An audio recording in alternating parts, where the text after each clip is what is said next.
മലയാളികൾ നേതൃത്വം നൽകുന്ന സെൻട്രൽ ഗ്രൂപ്പ് ജൈവ ഇന്ധന ഉൽപ്പാദന രംഗത്തേക്ക് ചുവടുവയ്ക്കുന്നു. ഗോവയിലെ വ്യവസായ മേഖലയിലാണ് സെൻട്രൽ ബയോഫ്യൂവൽസ് പ്രവർത്തനം തുടങ്ങുന്നത്. അടുത്ത വർഷം പ്ലാന്റ് കമ്മീഷൻ ചെയ്യാനാണ് ശ്രമം. കാലാവസ്ഥാ വ്യതിയാനം മൂലമുള്ള പ്രത്യാഘാതങ്ങൾ അനുദിനം വർദ്ധിച്ചുകൊണ്ടിരിക്കുന്ന സാഹചര്യത്തിലാണ് ജൈവ ഇന്ധനം എന്ന ആശയത്തിലേക്ക് സെൻട്രൽ ഗ്രൂപ്പ് ശ്രദ്ധ കേന്ദ്രീകരിച്ചത്. ഗോവയിലെ നവേലിം എന്ന സ്ഥലത്താണ് അതിനൂതന സംവിധാനങ്ങളോടെയുള്ള പ്ലാന്റ് നിർമ്മിക്കുന്നത്.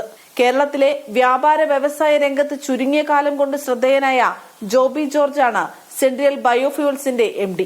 പ്രധാന എണ്ണ കമ്പനികളുമായി സെൻട്രൽ ഗ്രൂപ്പ് ധാരണയിലെത്തിക്കഴിഞ്ഞു. മുൻ DGP ടോമിൻ തച്ചങ്കരി IPS ആണ് കമ്പനിയുടെ ചെയർമാൻ. ഉപയോഗശൂന്യമായിട്ടുള്ള ധാന്യങ്ങൾ, അരി, ഗോതമ്പ്, ചോളം മുതലായവ ഉപയോഗിച്ചിട്ടുള്ള ഒരു സംഭവമായതുകൊണ്ട് ഇതിന് ഒരു വളരെ പ്രാധാന്യമുണ്ട്. ഇതുപോലത്തെ ഒരു 10-60 ഫാക്ടറികളിലും തുടങ്ങാൻ മാത്രമുള്ള റോ മെറ്റീരിയൽ ഇന്ത്യയിൽ ഓരോ വർഷവും വേസ്റ്റായി പോകുന്നുണ്ട്. കഴിഞ്ഞ മാസം ഗോവ മുഖ്യമന്ത്രി ഡോക്ടർ പ്രമോദ് P. സാവന്ത് ശിലാസ്ഥാപനം നിർവഹിച്ചു.